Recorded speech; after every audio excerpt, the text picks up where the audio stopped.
Sir ఇది ఇక్కడ Pune incident జరిగింది కదా, ఏంటి అంటే ఒక అమ్మాయి కాబోయే హస్బెండ్ని చంపేసి బాయ్ ఫ్రెండ్ తోటి ఉంది కదా, సో దీనిపై మీ అభిప్రాయం ఏంటో చెప్తారా?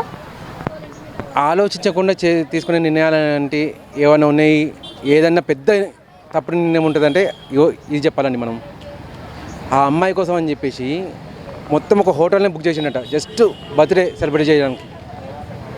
పెళ్ళికి ఒక ప్యాలెస్ని బుక్ చేశాడంట, 17 కోట్లు అంట పేమెంట్ దానికి. ఒక రోజుకి తను పేమెంట్ చేసింది 17 కోట్లు ఒకదానికి పేమెంట్ చేసేసి ఒక హోటల్ మొత్తాన్ని బుక్ చేసిండు బర్త్డే కోసం అని చెప్పేసి. కారును కూడా రూఫ్ టాప్ అనేది అందంగా తయారు చేసేసి తనకు సర్ప్రైజ్ ఇచ్చినప్పుడు తన ఎక్స్ప్రెషన్స్ కూడా క్లియర్ కనిపించినాయండి. తను సర్ప్రైజ్ అని చెప్పేసి నిజంగానే సర్ప్రైజ్ అయింది అన్నట్టు. అంత సంతోషపడ్డ ఆమె ఎందుకని కాబోయే భర్తను చంపిందో అర్థం కావట్లేదు. ఇక్కడ ఈవెన్ ఆమె ట్విట్టర్లోనూ ఇన్స్టాగ్రామ్లో పోస్ట్ చేసిందంట, నా బర్త్డే రోజే చనిపోవడం బాధగా ఉందని చెప్పేసి. పొరపాటున పోలీసులు అనే వాళ్ళు నిజాన్ని చెప్పకపోతే అయ్యో పాపమే, ఇంత భాగ్యురాలు, అంత ధనవంతుడు, అంత బాగా చూసుకునేవాడిని పోగొట్టుకుందని చెప్పి అనుకునేవాళ్ళు. కానీ ఈమెనే చంపిందని చెప్పి తర్వాత పోలీసులు చెప్పిన రిపోర్ట్ మనకు తెలుస్తుంది. అంటే ఇంత క్రూరంగా ఒక ఆడది మారగలదని చెప్పేసి ఈ వీడియోని చూసినా కూడా నమ్మబుద్ధి తెలియదు నాకు. ఒక భర్త అనేవాడు, కాబోయే భర్త అనేవాడు పెళ్ళి కంటే ముందు గ్రాండ్నెస్ ఎలా ఉంటుంది, ఒక ప్రిన్సెస్ ట్రీట్మెంట్ ఎలా ఉంటుంది అది చూపిద్దామని చెప్పేసి శతవిధాలుగా ఆ రోజు సెలబ్రేట్ చేయడానికి ఎంతైనా వారం ముందు నుంచి ప్లాన్ చేసి ఉంటాడండి తను. ఎవరైనా బాయ్ ఫ్రెండ్ తన గర్ల్ ఫ్రెండ్కు బర్త్డే వస్తుందంటే ఒక వారం 10 రోజు నుంచి ప్లాన్ చేస్తుంటాడు. దానికోసం కావాల్సిన డబ్బులు అనేది ఒక నెల రోజులు దాస్తూ ఉంటాడు.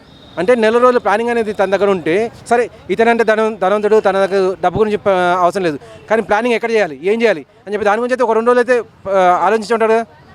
అంటే ఆ అమ్మాయి గురించి 2 రోజులు వదిలేసిండు, 17 కోట్లు పెట్టేసి ప్యాలెస్ కొన్నాడు. ఇంకా 2 రోజులు నా బిజినెస్ పోయినా పర్లేదు, ఆ అమ్మాయి గురించి ఏం చేయాలి అని చెప్పి ఆలోచించినాడు. వాడిని చంపడానికి ఈమె ఆలోచించకుండా కొండపై నుంచి నూకేసి ఆ తర్వాత కాలు జారి పడిపోయాయని చెప్పి చెప్పిందంటే ఎంత అనాలోచిత చర్య. ఇప్పుడు ఒకప్పుడు మనము సీత, సావిత్రి అని చెప్పేసి ఆడవాళ్ళ గురించి గొప్పగా చెప్పుకుంటాం. అయ్యో మొగాడంటే క్రూరుడురా, నీచుడురా, రావణసుడురా, మొగాడంటే నరకాసురుడురా మొగాడంటే అని చెప్పి అనుకునే వాళ్ళం. మీ మొగోళమైన కూడా అవును కరెక్టే, మాకు చరిత్ర అది ఉంది కాబట్టి మాలో ఉన్నారని చెప్పి అనుకున్నాం. ఒకనొక సందర్భంలో ఒక 50 ఏళ్ళు 60 ఏళ్ళు వచ్చిన తర్వాత ఒక ఆడది మగవాడిని చంపిందంటే పూర్తిగా ఆడదాని సైడే ఆలోచించేవాళ్ళం. ఇంత ఏజ్ వచ్చిన తర్వాత ఆడది చంపిందంటే వాడు ఎంత క్రూరుడో, వాడు ఎంత నీచుడో, తాగి ఎంత రాచడం పన పెట్టేటోడు, లేకపోతే సైకోనేమో వాడు, అందుకని చంపిందేమో. అక్కడ మనకు స్టోరీ తెలియకపోయినా అమ్మాయి సైడ్ ఆలోచించేవాళ్ళం. కానీ ఇప్పుడు జరుగుతున్న ఈ బ్లూ డ్రామా అని చెప్పేసి, సిమెంట్ బస్ అని చెప్పేసి, ఆ ఫ్రిడ్జ్ అని చెప్పేసి, ప్లస్ ఇప్పుడు కొండ నుంచి నూకడం అని చెప్పేసి, బిల్డింగ్ పై నుంచి నూకడం అని చెప్పేసి, ఇటువంటి ఇన్సిడెంట్ చూసిన తర్వాత అమ్మాయిని నమ్మాలంటే భయం వేస్తుంది. ఒకప్పుడు పెళ్ళి సంబంధాలు వస్తే గవర్నమెంట్ ఒక ప్రకటన చేసిందండి, ఎయిడ్స్ అనే రోగం వచ్చినప్పుడు మీ పిల్లల భవిష్యత్తు బాగుండాలంటే ముందుగా డాక్టర్ దగ్గరికి వెళ్ళి టెస్ట్ చేయించుకోండి, దాంతో మీ పిల్లల భవిష్యత్తు అనేది బాగుండొచ్చు అని చెప్పాను నేను. ఇప్పుడు కొత్తగా ఇంకేదైనా రిలీజ్ చేస్తారేమో, ముందుగా అమ్మాయిలకు బాయ్ ఫ్రెండ్స్ ఉన్నారా లేదా అది కనుక్కోండి, ఆమె మానసిక పరిస్థితి ఎలా ఉంది సైకియాట్రిస్ట్ దగ్గరికి తీసుకెళ్ళండి, రేపు పొద్దున బాయ్ ఫ్రెండ్ ఎవరైనా పెట్టుకుంటుందా అది ముందే ఆలోచించండి, అలా లేకపోతే పెళ్ళిళ్ళు చేసుకోండి అని చెప్పి ఒక ప్రకటన రిలీజ్ చేస్తుందేమో. ఇప్పుడు మొగాడు అనేటోడు బాయ్ ఫ్రెండ్గా ఉన్న తప్పే, కాబోయే మొగుడుగా ఉన్న తప్పే, మొగుడుగా ఉన్న తప్పే, తండ్రిగా ఉన్న తప్పే, ఇంకే రకంగా ఉన్న తప్పే. మొగాడు ఎలా బతకాలి ఇంకా? అంటే మొగాడు అసలు ఆడదాన్ని చూడొద్దు, ఆడలేని ప్రపంచం ఎక్కడ ఉంటే అక్కడ పోయి దాక్కోవాలి ఇంకా వాడు మొగాడు అనేటోడు. ఇప్పుడు చేస్తున్న ఇన్సిడెంట్స్ అని ఇలానే ఉన్నాయండి. ఇప్పుడు పెళ్ళైన ఆడది బాయ్ ఫ్రెండ్ కోసం అని చెప్పేసి చంపేసి బ్రూరామ్లో పాతేసింది. పెళ్ళైంది, పెళ్ళి కాబోయే ఆడది బాయ్ ఫ్రెండ్ కోసం అని చెప్పి కొండ మీద నూకి చంపేసింది. ఇంకొక ఆమె వచ్చేసి సిమెంట్లో పాతి పెట్టేసింది. ఏం చేయాలి ఇంకా మొగోడు? ఎక్కడ పోవాలి? ఒకప్పుడు అయ్యో సీతను మంటలో పాడేసిండు, రాముడే తప్పురా అని చెప్పి అన్నారు. సరే రాముడే తప్పు, మీ మగాలమే తప్పు అని చెప్పి ఒప్పుకున్నాం. ఇప్పుడు మేము ఏం చేయాలి? ఎక్కడికి పోవాలి? పొరపాటున పోయేసి రాత్రి అన్నం తిందామంటే దాంట్లో ఏమైనా కలిపితే ఏముందండి? పొరపాటున చీర ఏమన్నా నాకు చీర కొనుక్కోవాలని చెప్పి అనిపించినప్పుడు ఈరోజు కాదే రేపిస్తా అని చెప్పి ధైర్యంగా చెప్పాలి. మొగడు ఉన్నాడు ఇప్పుడు ఈ ఇన్సిడెంట్ చూసిన తర్వాత 17 కోట్లు పెట్టేసి పెళ్లి చేసుకుంటా అని చెప్పి అనేటువంటి చంపితే ఈరోజు కాదు రేపు అని చెప్పేసి బతకనిస్తా? ఏం చేయాలి ఇంకా మొగోడు? ఎటు పోవాలి, ఎటు చావాలి? ఒకటేనండి. ఇప్పుడు నాకు తెలిసింది ఏంటంటే పొరపాటున మొగుడు పుడితే మొగుడు అని పుడితే ఇంతకుముందుకు అమ్మాయిలు పుడితే బియ్యం గింజలు ధాన్యం గింజలు వేసి చంపేవాళ్ళంట గొంతులో. ఇప్పుడు ఆ పని చేయండి. మగపిల్లాడని పుడితే బియ్యం గింజలు వేసి చంపేసేయండి. వాడు పొరపాటున వాడిని 20 ఏళ్ళు చదివిపించి పెంచడం ఎందుకు, తర్వాత అమ్మాయిల బారిన పడేసి చంపించడం ఎందుకు? ఇప్పుడు వాడు ఎంతైనా కోటీశ్వరుడు అంటే తల్లిదండ్రులు అయితే బతికే ఉండొచ్చు, పోనీ అన్నదమ్ములు అయితే బతుకుండొచ్చు. వాళ్ళు ఎంతో ప్లాన్ చేసి ఉంటారు పెళ్లి గురించి. వాళ్ళు ఇప్పుడు ఏ సుఖ సందర్భంలో ఉంటారు? అయ్యో మా వాడికి లేక అమ్మాయిని అంతా వెతికేసి తీసుకొస్తే మా వాడిని చంపేసింది, ఏం చేయాలి, మా కుటుంబం సర్వనాశనం అయిపోయింది అని చెప్పి అనుకుంటే ఇప్పుడు పొరపాటున ఆ అమ్మాయి శిక్ష పడ్డదండి.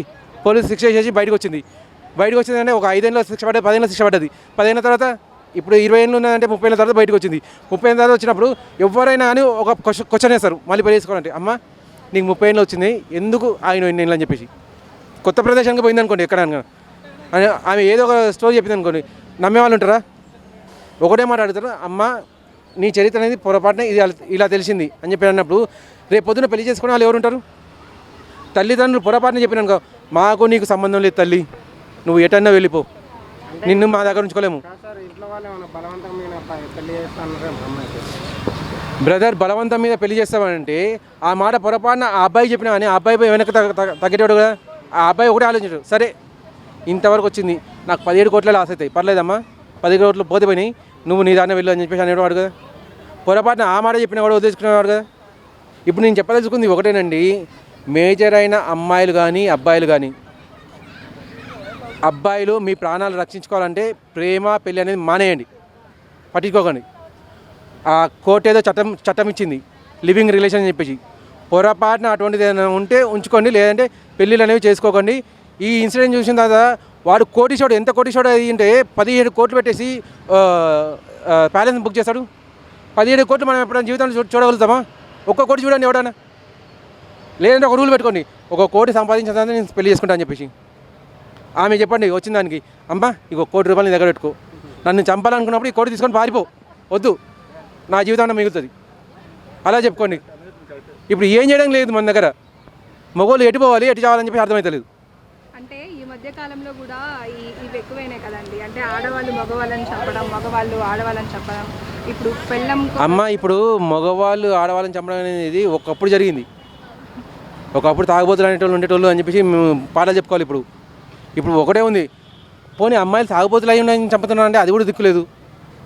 ఒకప్పుడు మగవాళ్ళు తాగుబోతులు అయ్యి సిగరెట్తో కాలుస్తున్నారు, కొడాలు తీసుకొని కొడుతున్నారు, ఒక అమ్మాయిని ఆ తాళి పట్టుకొని ఊరేసిండు అని చెప్పి వినేటోళ్ళం.